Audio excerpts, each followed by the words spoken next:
I think we can start. Okay, sir. Over to you. I now invite Dr. Shubhda Gade, Professor in Physiology, to speak Dr. Tripti's biodata.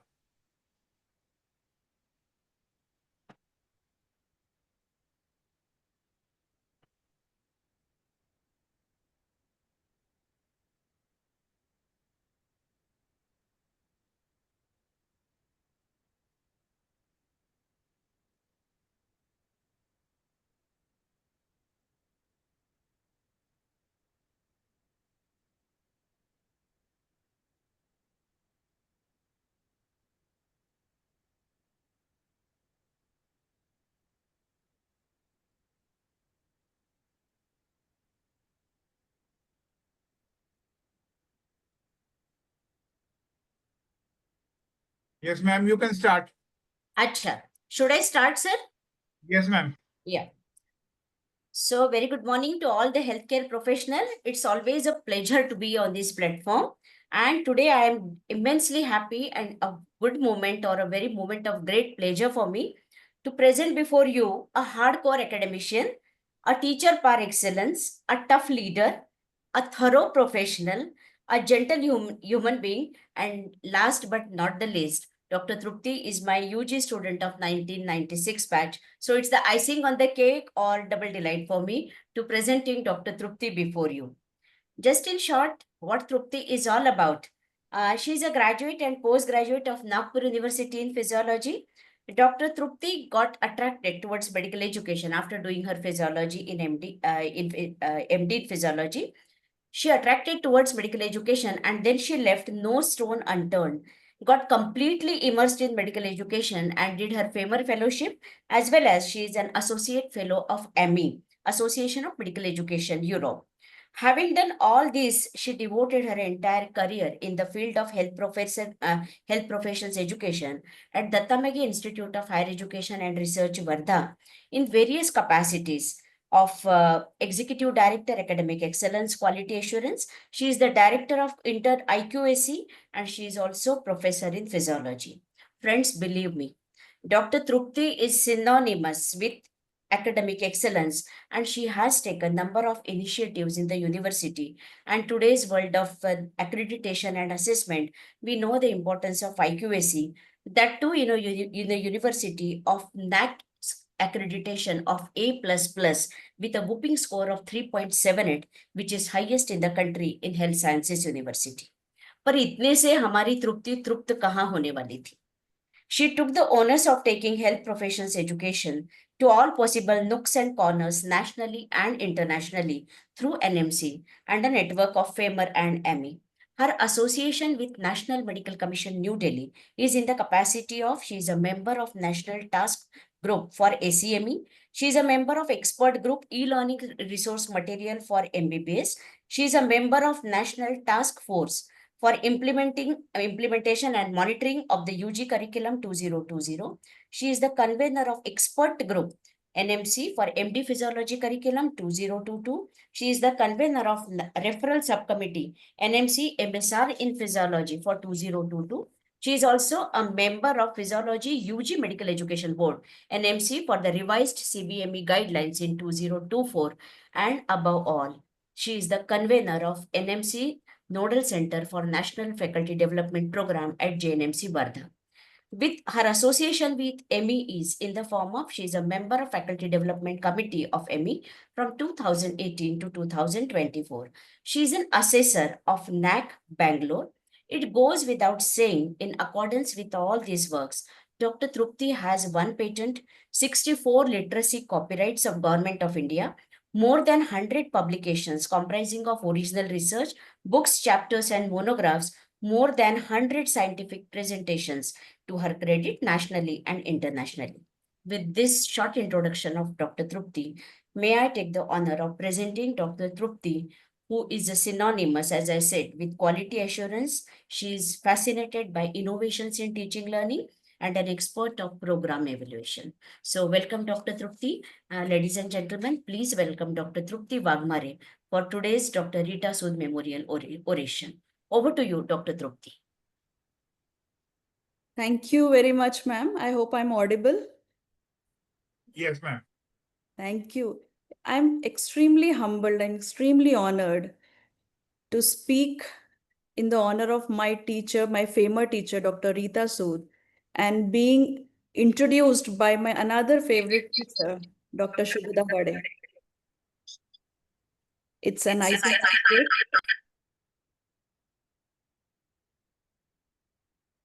And I'm extremely thankful to Dr. Tejinder Singh sir, Dr. Sanjay Bedi sir for considering me fit for this role of Dr. Rita Sood Memorial Oration, which was initiated very rightly in her honor to make her eternal in the minds of all medical teachers. I thought, what should be the right theme for ma'am? And when I was there in Famer in 2012, what I really remember about her is that she was very, very open to change. She was open to innovations and she was open to new ideas. And therefore, I thought this is the right time. Let us think about the competency based medical education with a new perspective, probably paying homage to my teacher. So, CBME 2.0 Making Learning Transformative. Friends, we all know that change is the only constant. It might not be tasteful, it might not be welcome, but nothing can stop change. And therefore, I salute to the game changers. The game changers who brought in the competency based medical education in the erstwhile Medical Council of India in 2019, the study group.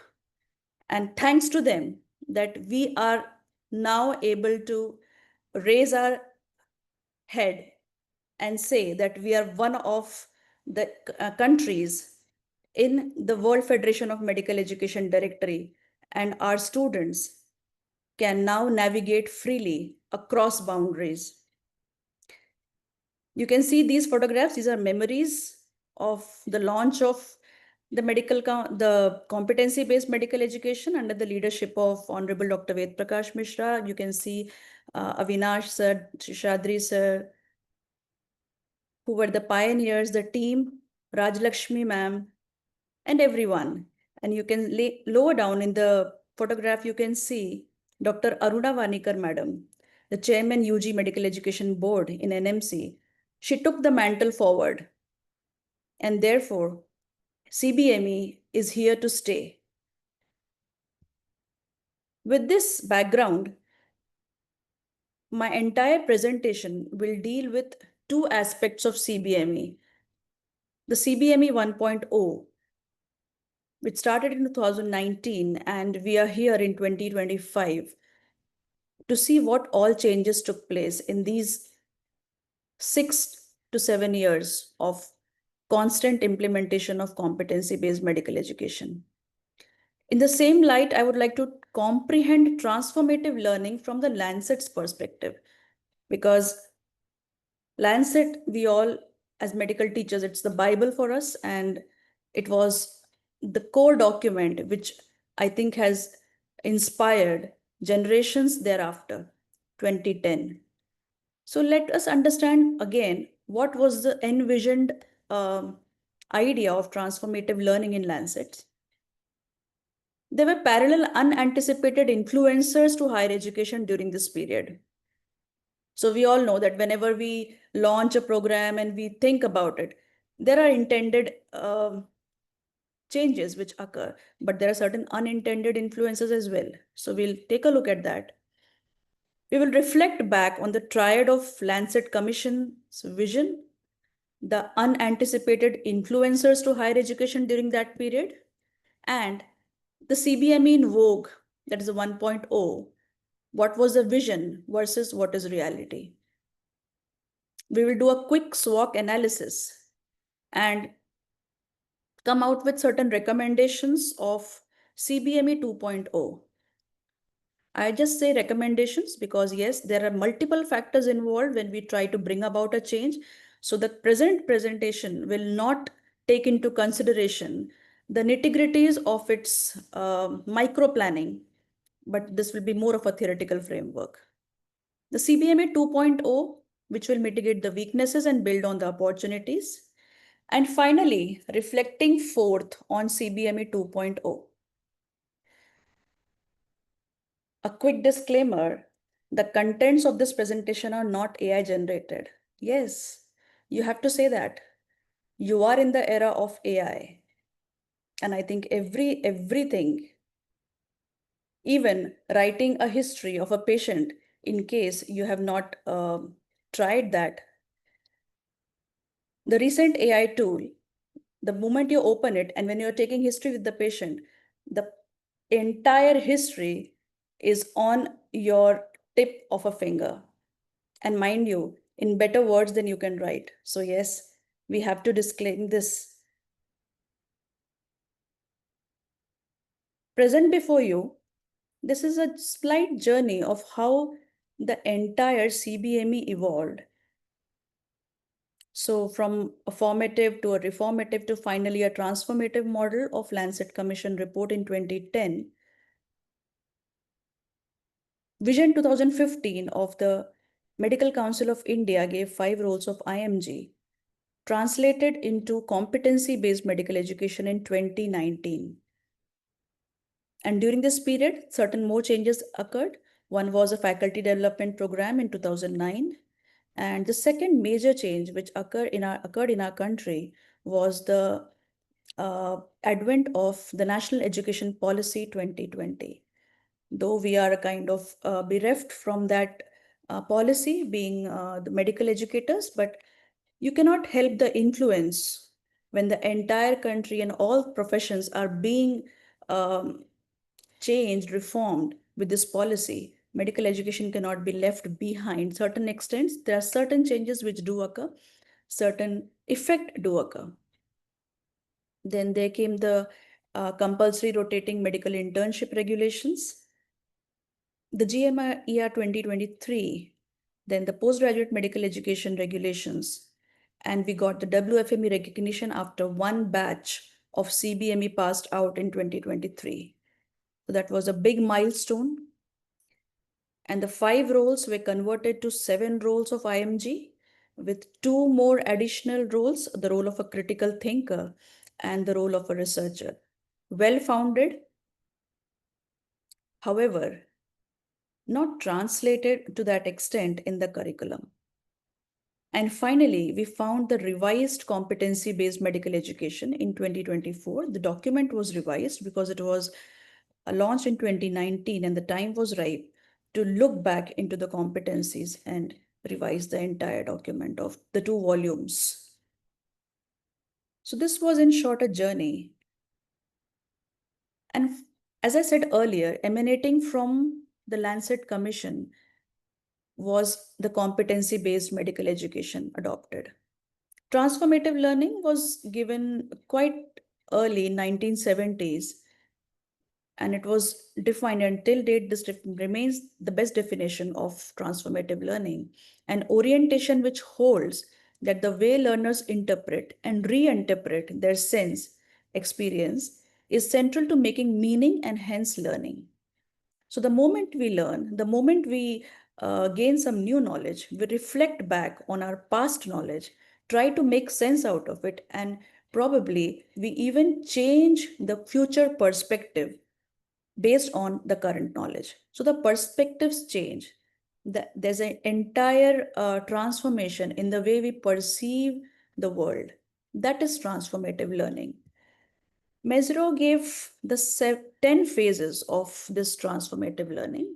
We'll not go into the detail of these 10 phases, but just to reiterate, It starts with a dilemma, so the disorienting dilemma, then a self-examination, a critical assessment, recognizing the change or in the mindset, exploration, planning of the course of action with a changed perception, acquisition of knowledge, provisional trying of roles in this new knowledge, building of confidence, a competence that is self-confidence, a reintegration, so change in the mindset. That was an age-long rhetoric of transformative learning. And from the Lancet's perspective, there were three fundamental shifts which were advocated to align the competency-based education to transformative model. The first was from fact memorization to searching, analysis, and synthesis of information for decision making. The second was from seeking professional credentials to achieving core competencies for effective teamwork in health systems. And third was from non-critical adoption of educational models to creative adaptation of global resources to address local priorities. So if we look at these three fundamental shifts from fact memorization to searching, analysis, and synthesis, yes, this is something the CBME advocates. From seeking professional credentials to achieving core competencies for effective teamwork in health systems. So effective teamwork in health system is where I would like to take your attention to. Yes, we have core competencies, but these competencies, do they really align with the effective teamwork in health system? So its health system, the healthcare is completely integrated. The third fundamental shift was from non-critical adoption of educational models to creative adaptation of global resources to address local priorities to some extent. Yes, this was also addressed in the CBME document. The core principles of the 2019 CBME was very simple, very methodically prepared with outcome competencies, sequence progression, tailored learning, competency-focused instruction, and programmatic assessment. Advocated, yes. Practiced, cannot say. And one major hallmark of any competency-based education is that time is a resource rather than a benchmark. The focus is on learners' progress and mastery of essential skills, no matter how much time it takes. And therefore, it depends on the learner's abilities, learner's preferences, learner's learning styles. And therefore, the learning needs to be tailored. The CBME 1.0 had all these inclusions, well thought of inclusions, where the goals, roles, and competencies, generic and specific, are well defined. There was a foundation course. The duration, though changed during these 5 years from 1 month to 15 days, however, it stays. The early clinical exposure with different settings of classroom, hospital, and community settings, alignment and integration model of sharing, nesting, correlation, the self-directed learning hours. Self-directed learning, I would like to take your attention. Though it was there, but how do you practice this? I was, in fact, in a lot of, I can say I was confused as to how are we supposed to engage the students, or are we supposed to keep them, should they learn on their own? And if they're learning on their own, how do we monitor them? How do we say it's a self-directed learning? Because we have never been through that process ever in our schooling days, in our entire medical career. We have never seen this kind of way in which the students learn. So self-directed learning was a new concept, and I think it's still new, and people are still not really really practicing it in its spirit. Simulation-based skill training, the learner-doctor method of clinical training or the clinical clerkship, the attitude, ethics, and communication module, which was a well-thought module on the important social skills of a doctor. Then the logbook and certification of competencies, continuous low stakes formative assessments, the family adoption program, so that the community-based learning comes into play, and finally, a bit of flexibility in the form of electives. That sums it all. So that sums our present competency-based medical education model, which is being practiced in all the medical schools uniformly. The variations are there, but one success we have achieved is that people are familiar, the teaching faculty, the administrators, the students, they all are aware of these inclusions in CBME, and they know to a certain extent how to really practice this. So that's a big success, I must say, in a very short span of time. There were parallel influencers to higher education during this period. The first and the most profound was COVID pandemic. It was not envisioned in Lancet. And this COVID pandemic led to a very important other pandemic, that was mental health pandemic, because the students were confined to their homes. They were kind of more dependent on technology. They were socially isolated. There was a social distancing, yes. They lost touch with the world outside.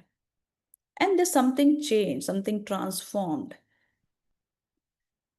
And when they came back to the medical schools, it was difficult to handle their mental stress. So there was this, I say that it led to another pandemic, that is mental health pandemic.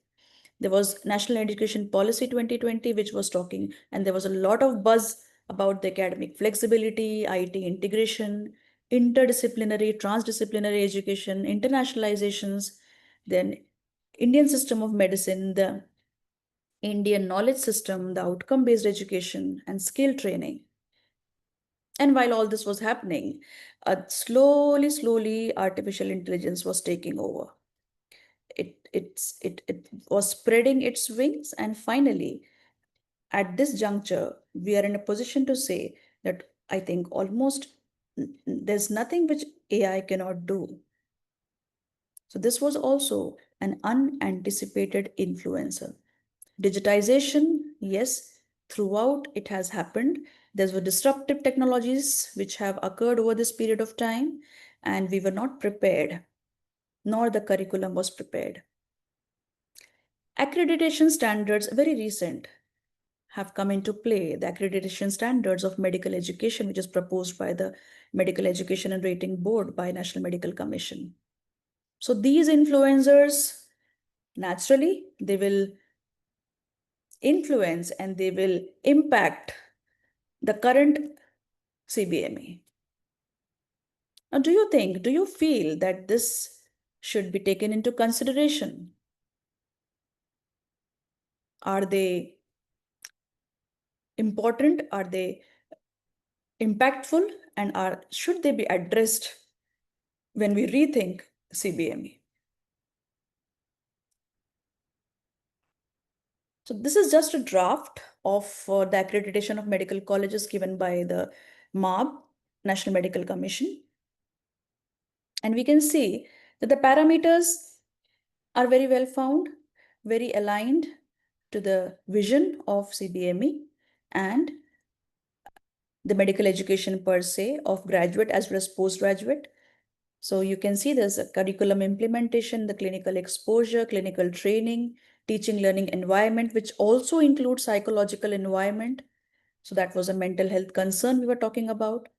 The student admissions, attainment of competence and progression, human resources, assessment policy with a big weightage on formative and continuous internal assessments, research, the analytical skills, one of the roles of an IMG, the financial resources, community outreach programs, quality assurance and feedback. So this is something which has impacted medical education. It is likely to be launched from 25-26 with the 2 years of validity. So with all these aspects into consideration, let us reflect back on CBME 1.0. So the Lancet's Commission perspective, the unanticipated factors, and the CBME vision versus reality.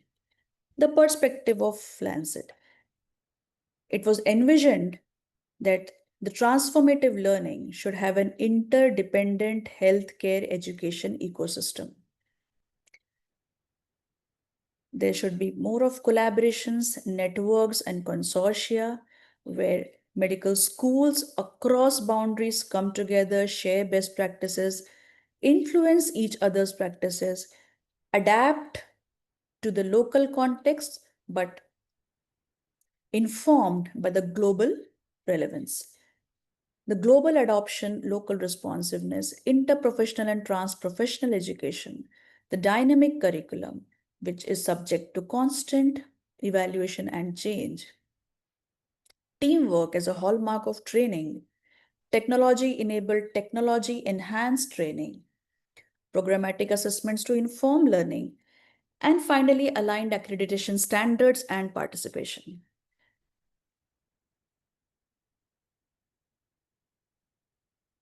So these circled areas are the ones we need to ponder upon and we need to think back, reflect back. Are we really addressing these in the present CBME model? Are we looking at the collaborations? Are we giving our students enough opportunities? Are we giving them enough exposure so that they learn, they understand the international practices? Are we really addressing the leader and member of healthcare team? Is teamwork one of the core competencies? And when I say teamwork, I mean the interdisciplinary teamwork, a doctor, a nurse, maybe a dentist, maybe a clinical psychologist, maybe a nutritionist together. Interprofessional and transprofessional are there opportunities to understand other professions, other disciplines, be informed and be more robust by being informed, taking their best practices, in integrating it in the modern medicine. Then technology enabled and technology enhanced learning really is digitalization. And are we digitally so equipped as medical teachers? Our students are undoubtedly. But have we enhanced our training with blending technology to its optimum? So the purpose of transformative learning was to make leaders, is to make leaders, the change leaders, the change agents. So that these are some of the areas which I feel should be addressed. And the two other areas which we should be addressing is the digital dependence, the social distancing. So we have to bring them together. We have to bring the students together, and the overall of healthcare education dynamics. Along with this, what was there in the CBME core document? What was envisioned and what is the reality? So this check at this juncture is necessary when we are talking about, when we are thinking, when we are trying to solve the puzzle of CBME 2.0. There were structural gaps and there are operational gaps. The operational gaps are large. I have just enlisted a few. It can be further improved, the list. The first structural gap is that it is still a very compartmentalized curriculum. We are not able to remove the silos of respective subjects, no matter how much we talk about integration, no matter how much we talk about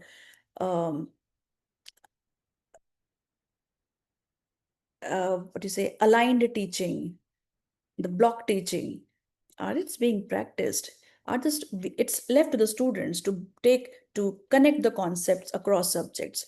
We are still very much subject oriented. So that compartmentalization is there. It is a time-bound program after all. It's time-bound. So how it is totally against the concept of CBME. Think about it. We are still into that particular zone of attendance criteria, 75% and 80%. And is the generation really the ones which want to sit in the classrooms, listen to lectures, attend practicals in a time-bound manner? It's a question I throw to you. It's an ill-defined sequential progression from novice to expert. Of course, it is given that this is a novice, this is expert. The progression from first year to final year, probably it is not that clear in the minds. Because it's not clear, it's not clear in the mind of the teacher. It's left to the teacher to decide. And because we are so much subject oriented, we are still not able to give justice to that logical progression. The faculty development, there's no formal training in technological skills. I am technologically weak, and I think there are more medical teachers like me who are technologically weak, but I have not received any training so far, and I'm not able to keep pace with the kind of IT boom which has come suddenly. And at the same time, there's no measure and no recognition of change in behavior of medical teachers. So we definitely, the policy has helped us to train every medical teacher in basic course in medical education. But that itself, I don't think that 3 days of training is going to change a lot. It definitely sensitizes you, it definitely informs you, but a change in behavior needs more rigorous follow-up, and that's not there. And in case there are good teachers, there are best practices being done, they're not recognized, that the policy does not support that. So that's a structural and policy level gaps. Their operational gaps are huge. This variable adoption across medical schools. The pedagogy is still teacher-centric rather than learner-centric, with a very sparse focus on critical thinking, problem solving, and analytical skills.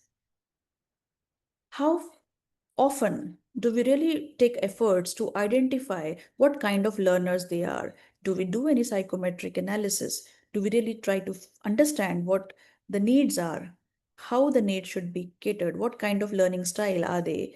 Solitary learners, or are they auditory learners, or are they visual learners, or are we catering to all these type of learning styles? Limited learning opportunities because of the time limit. So we cannot give multiple opportunities. There's a strict time zone which has to be followed. There is a provision of logbooks, there's a provision of portfolios, reflective writings, narratives, but it's more of a mere documentation. And the reliance, of course, on high stakes assessment is profound. Though the document and the various revisions, the new revised CBME, everywhere the concept of continuous low stakes formative assessment is inbuilt, we still rely on high stakes assessment, that I can say with lot of authority. And there's a reluctance to change because it requires a lot of efforts. So above all, because of this, there's a lack of systems approach and hence poor quality assurance. So the entire CBME was built on the concept of systems approach. The things are interlinked, they are interdependent on different constructs, on different things. The competencies are dependent on the teaching resources, they're dependent on the assessments are dependent on the tools. So, and the entire teaching strategies are dependent on the stakeholders, the kind of students you get. So all these are interlinked. It's a systems approach. But because of this fragmented approach, we are still not able to take up CBME in its complete spirit and intent. Let us do a SWOT analysis. So we have seen what are the transformative learning principles of Lancet. We have seen what are the unintentional factors which have come suddenly in between, we were not prepared for, and we have seen what CBME is, CBME 1.0 is, and where the gaps are. Let's do a complete SWOT analysis. So we have our strengths. Of course, there are strengths, and the strengths are there's uniform guidelines, a uniform one single policy which has to be followed across all the medical schools of the country. That's a big thing. So we are fortunate to have a regulatory body which is so emphatic in nature. We have now gained an experience in competency-based medical education implementation, and we have informed stakeholders across. So a big strength is in its way, and this is where, so the priming is already done. The weaknesses, which are, we can say, the weaknesses can be tided over. The structural and operational gaps, which were discussed in the last slide. They are weaknesses, but yes, they are very much possible to be addressed. The sparse adaptation to the unanticipated factors influencing higher education. The digital learning because of COVID, the social distancing, and the AI. So yes, we have sparsely adapted to it, but we can. There's time, and this is the right time to focus. And there's a wide digital divide. We need to bridge that divide. We need to bring medical teachers, at least if not experts, but at least digitally equipped, digitally literate. The opportunities are many. It's a policy agenda of the policymakers. The higher education is the policy agenda. So we have the opportunity to emerge as global leaders in medical education because we are the largest providers of healthcare manpower. So we can really, if we reflect, if we evaluate, and if we change, if we do the interim analysis and make adjustments, we can lead the world. We have immense opportunities for international collaborations thanks to the National Education Policy 2020. It has opened a plethora of opportunities. There's a constant, the boundaries are blurred, the student mobility has risen manyfold, and the countries are welcoming our graduates. So a lot of opportunities, if not if the geographical boundary is not traversed, even online opportunities are many. And there are many ways in which we can give the exposure to our graduate. A smarter Gen Z, let us make it to our advantage. Let us use them to our advantage. They are smarter. They are critical thinkers. They are problem solvers. They understand digital world better. They are more informed. The only problem is that they are socially disconnected. They learn on their own. They want to live on their own. They want to be in their own world. And they are mentally unstable. So let us bring them. And the final opportunity is aligned accreditation standards. So as we have seen, it's not just the Medical Education and Rating Board, which was the parameters which was jointly prepared by the Quality Council of India and MARB, but even other international accreditation bodies, specifically NAC, has taken cognizance of a separate manual of health sciences universities. And there are challenges. The challenges are beyond our control, but we need to give cognizance to these challenges. That is, the primary and secondary education is still not aligned with the competency-based education. There are changes taking place. There are various competencies being developed, but by far and large, the schooling is not as per the competencies.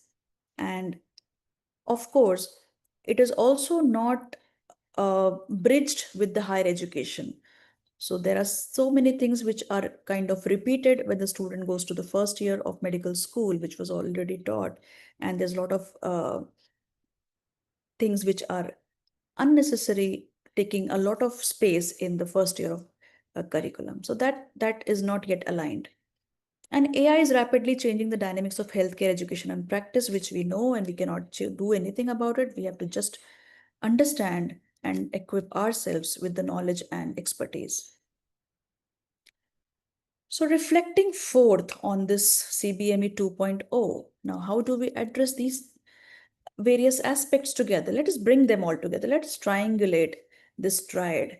And these keywords, the pooling of infrastructure, learning resources, the programmatic assessments, ascendancy of competencies, learners as partners, transdisciplinary, multidisciplinary, learning opportunities, focus on professionalism, leadership skills, international exposure, AI competencies, contextual adaptations to learning, interdependency and systems approach, so many things. And the Gen Z, the primary stakeholders, the Zoomers. So all these points, all these triggers, which we have finally tried to narrow down, will make our 2.0 seem more clearer. And there are certain initiatives which can be taken within the curriculum and certain initiatives which are supportive in nature. So within curriculum, we can and we must align competency progression with the level of training. We must define outcomes not only for formal but for also informal learning. That's we call as hidden curriculum, and subject it to low stakes programmatic assessment. This is where the if you are all aware, the engineering has an edge over medical education because the NBE, when it was taken by the Washington Accord, they have embraced this outcome-based education to the spirit, and it advocates taking all the type of learnings, whether curricular, co-curricular, extracurricular, into account because it shapes a professional. It is not just that the time spent in the classrooms and the practical labs and the hospitals shape a professional. So everything taken into consideration and subjected to programmatic assessments. Analyze outcomes and utilize the results for closing of learning gaps. Provide opportunities to learn in inter and transdisciplinary team. Integrate digital literacy skills to effectively navigate digital environments, evaluate and create information using digital technologies. We can give certain academic flexibility. Let's think about it in terms of having some value-added courses which can go beyond curriculum. We can have a big pool of electives. We have a space for electives. Let's give a big pool of electives. Let us give these electives certain credits. And I strongly advocate that every learner should have registration in the academic bank of credits of UGC. Maybe sooner or later, even the medical schools, even our curriculum becomes credit based and the credits are being deposited. Or maybe when the student tries for international mobility, these credits which he has earned through electives or value added courses are really helping the learner to get placed in a higher education institution across the country. Maybe they enrich their transcripts, we never know. So let us all register every learner in the ABC Bank. Assign credits to logbook, reflective writing, narrations, and e-portfolios. It is already there, but let us take it in the spirit of it. Let us use these in our low stakes assessments as well. Supportive measures can be diagnosing students' needs and learning preferences. And this can be done periodically, maybe at the beginning of their academic term, in the middle of it, just to see how the preferences change or the needs changes and accordingly adjust to the changing environments. Share the infrastructure. If we have a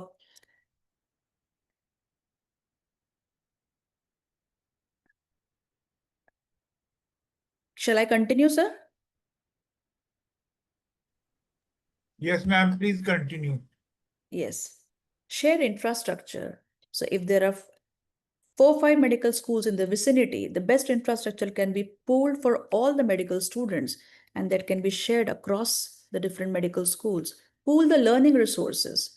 So if we have good digital learning resources, we can even put it on YouTube, or we can have our own sort of a small consortia group where we can just share these PowerPoint presentations or learning modules across each other and help each other to enrich their learning resources.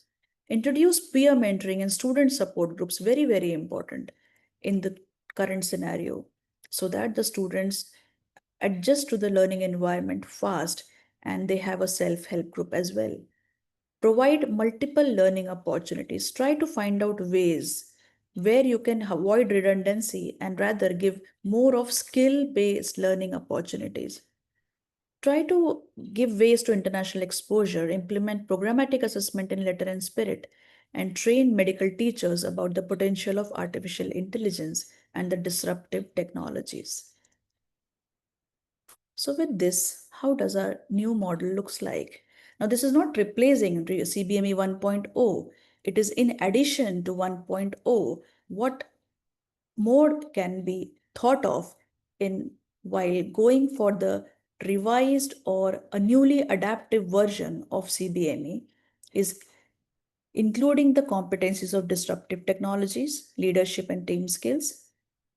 The family adoption program, make it interdisciplinary if possible, so that the team, the healthcare, the students go as a healthcare team rather than from a single discipline of medicine. Tailor learning approaches depending on the student needs, outcome attainment analysis, experiential and multiple learning opportunities. Throw them to the task, throw them to the projects, make them learn while they do.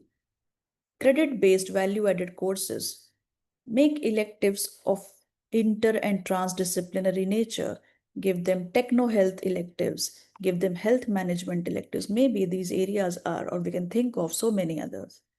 Register them in ABC. Research and analytical skills should be one of the major aspects which should be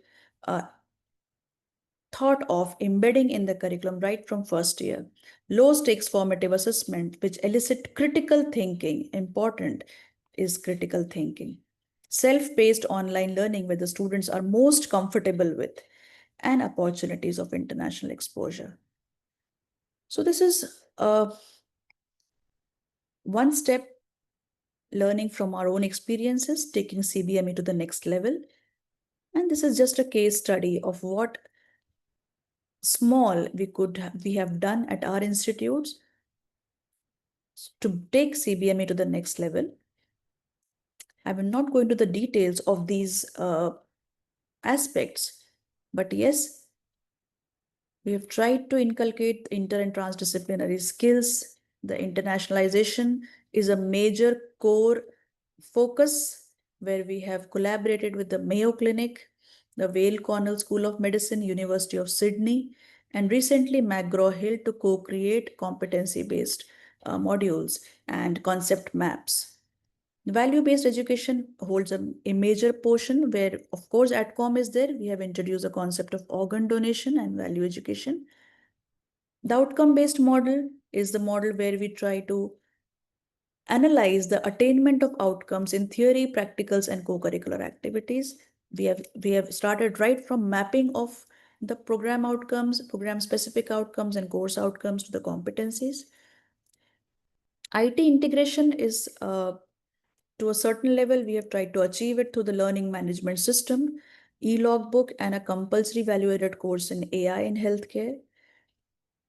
There's an elective in internal Indian system of medicine and Ayurveda in not only in third year, part one, but also in the internship period. Skill training, the simulation-based skill training, learner doctor method of clinical training, structured ward leaves, academic flexibility through bouquet of value-added courses and electives, ABC account for all students, or every student is registered in the ABC account, and student-centric pedagogy by doing the psychometric analysis at the beginning of every professional term and repeating every 6 months. Peer mentoring, the self-directed learning, which is structured, flipped classroom, student panel discussions, and student continuous medical tutoring. So this is just one, this is just a model of how the outcome-based education analysis takes place. And finally, the recent one is a consortia between this University of Sydney and DMIGR. It's a consortium of medical education where we will try to exchange students, give them opportunities to learn online, understand the difference in their cultural training and art training, and also share resources. the learning resources. This was just one photograph of the visit of the president of World Federation of Medical Education, and he's unveiling this initiatives of competency-based medical education at DMIHR. So thank you. With this, I would like to acknowledge Dr. Ved Prakash Mishra, sir, my mentor, Dr. Tejinder Singh, sir, my guru, Dr. Aruna Vanikar, madam. She has been my, you can say, she has transformed me into a better teacher, and the team of JNMC Nodal Center for Faculty Development who have been with me throughout this journey so that I can be here where I am speaking to you in this oration. Thank you so much.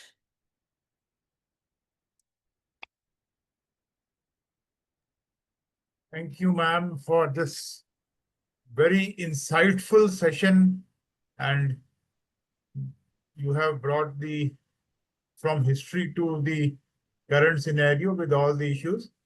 On behalf of MEU India and the medical education community, we are very grateful to you for this session, and we present to you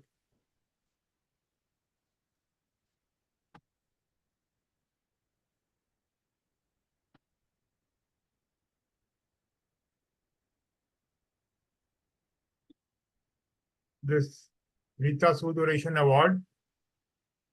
Thank you, sir. We feel we're really honored to present it to you. Thank you very much. Thank you, sir. And thank you.